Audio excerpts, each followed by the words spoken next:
Basically देखिए सब economy पे है निर्भर। जब तक रोजगार नहीं होगा कुछ नहीं होगा, पलायन होगा। आप जानते हैं पहले कोई पलायन नहीं था, लोग बाहर से आते थे। सिंधी मोहल्ला है यहाँ पे, मारवाड़ीज आए यहाँ पे, सिंधी आए, बंगालीज आए। क्यों आए? बिकॉज इकोनॉमिकली फ्लोरिश करता था मिथिला, तभी ना आए रोजगार लेने के लिए। अब लोग यहाँ से जा रहे हैं, ठीक है। तो उस ज़माने में इतने सारे मिल्स लगाए उन्होंने एग्रो बेस्ड, तो उनका सोच तो बहुत आगे था। ये सब चालू होना चाहिए।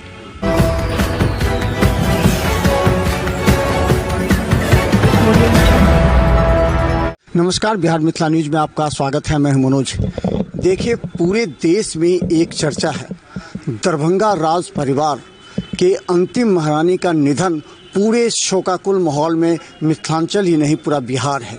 विश्व सिंह जी हैं, आप पारस भी गए थे जब अचानक मालूम हुआ था उनकी तबीयत जब खराब हुई तो क्या लगता है कि अभी जो आज अचानक ये घटना घटी है, तो बीमार थी ही, कैसा मतलब पूरे मिथिलांचल के लोग शोकाकुल? जी, एक्चुअली पहले उनका ब्रेन हैमरेज हो गया था, तो पारस में थी, तो हम लोग देखने गए थे, तब काफ़ी सुधार हो गया था। फिर यहाँ आ गए थे, तो फिर एक्चुअली फिर अचानक ही हो गया, पता चला हमें।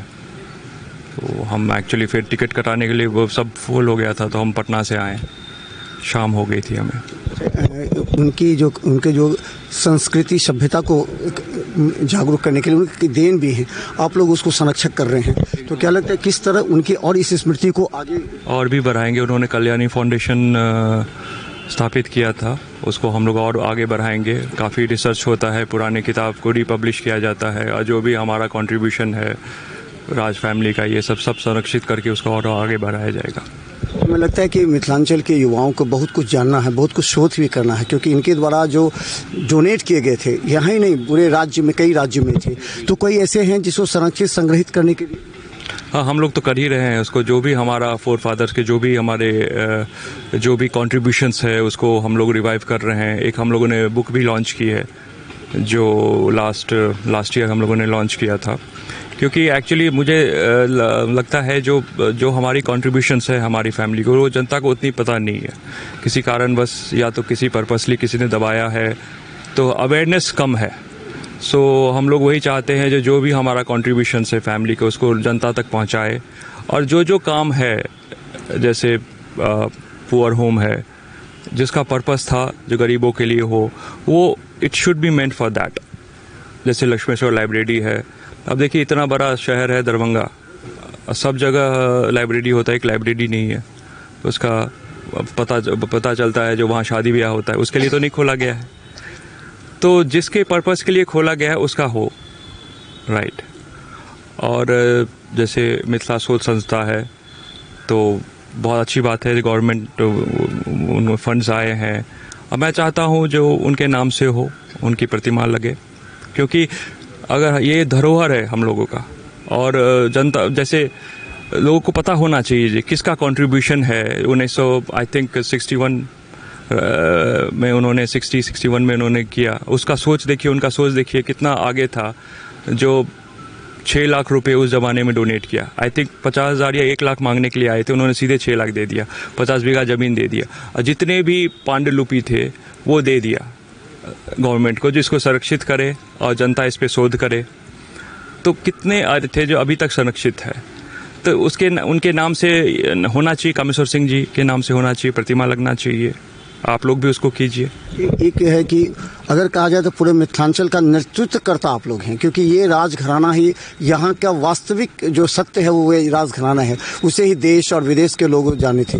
तो उसको किस तरह आप लोग आगे बढ़ाएंगे ताकि मिथिलांचल को लगे कि ये गौरव का विषय है कि दरभंगा का राजघराना हमारे यहाँ है, और यहाँ पर जो अंतिम महारानी थी उनका देहांत हुआ। इसके आगे लाइब्रेरी होनी चाहिए, संग्रहालय होना चाहिए, उनके एक एक कार्यों का आप लोगों के परिवार। हमारी फैमिली थी, कितना फ्लोरिश करता था इकोनॉमिकली। बेसिकली देखिए सब इकोनॉमी पे है निर्भर। जब तक रोजगार नहीं होगा कुछ नहीं होगा, पलायन होगा। आप जानते हैं पहले कोई पलायन नहीं था, लोग बाहर से आते थे। सिंधी मोहल्ला है यहाँ पे, मारवाड़ीज आए यहाँ पे, सिंधी आए, बंगालीज आए। क्यों आए? बिकॉज इकोनॉमिकली फ्लोरिश करता था मिथिला, तभी ना आए रोजगार लेने के लिए। अब लोग यहाँ से जा रहे हैं, ठीक है। तो उस ज़माने में इतने सारे मिल्स लगाए उन्होंने एग्रो बेस्ड, तो उनका सोच तो बहुत आगे था। ये सब चालू होना चाहिए। अब नई सरकार आई है तो सब कुछ बढ़िया होगा। अच्छा, महाराजा परिवार को लोग चाहे राजनेता हो चाहे जो भी राज्य के अलग वो आर्थिक के रूप में मानते हैं कि आर्थिक उनसे लेना है मदद, लेकिन उनको उस हिसाब से देने की जो हमने संजय झा से भी बात किया था, कई बड़े नेता उस समय थे जिनसे आपकी बात चल रही थी, तो आखिर राज परिवार को सिर्फ आर्थिक शोषण नहीं बल्कि उनको आर्थिक के साथ उनका एक सामाजिक पहुंच पहचान हो, उसके लिए क्या आप लोग प्रोग्रेस में? आप उनसे पूछिए, इसमें हम क्या बोल सकते हैं। राइट। तो देखिए कपिलेश्वर सिंह जी हैं जिनके कंधों पर अब बड़ी जिम्मेवारी है और इस जिम्मेवारी को और आगे निदान करना है और हम आपको लगातार दिखाते रहेंगे। देखिए आखिर दरभंगा के जो राज परिवार है, राज घराना है, उस राज घराने का एक विशेष महत्व है और इस विशेष महत्व को लोग को जानने की भी आवश्यकता है। देखिए जिन्होंने पूरे इस देश में एक अपना नाम रोशन किया, एक अपने पहचान बनाई और मिथिला की परंपरा को आगे बढ़ाने का प्रक्रिया है, सभ्यता संस्कृति को, तो कई लोग इस पर अब काम करने की आवश्यकता है।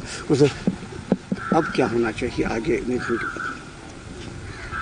अब जो पहले पूर्व में राज परिवार जिस प्रकार से दरभंगा के लिए एक स्तंभ बना हुआ था और अभी वर्तमान में युवराज कपिलेश्वर सिंह जी के द्वारा बहुत सारा ऐसा योगदान सहयोग दिया गया है, वो चीज़ का निर्माण किया गया है, जीर्णोद्धार किया गया है, जिससे लोगों में एक अलग ऊर्जा और उत्साह उत्पन्न हो रहा है। तो जितना दरभंगा के महाराज ने प्रॉपर्टी, जगह, प्राचीन स्थल और मठ मंदिर छोड़कर गए हैं, तो मुझे लगता है कि उन्हें पुनः जीर्णोद्धार करना चाहिए और जो मिथिला की धरोहर है, जैसे दो यहाँ यूनिवर्सिटी है, यहाँ मंदिर हैं, श्यामा माई परिसर है, कंकाली मंदिर है, राम बाग में राम को संरक्षित करना चाहिए सब कुछ। तो चलिए देखिए दरभंगा की सबसे बड़ी घटना हम बता दें, याद रहेगा दरभंगा महाराज राज घराना जो कि देश और विदेश में चर्चित था, उनमें कई योगदान है, कई देन है, उसको संरक्षित करना एक बड़ी जिम्मेवारी है। तो देखते रहिए बिहार मितान न्यूज़, यूट्यूब पे सब्सक्राइब कीजिए, GTPS सिटी केबल 10 पर लाखों लोग हमें देख रहे हैं। धन्यवाद।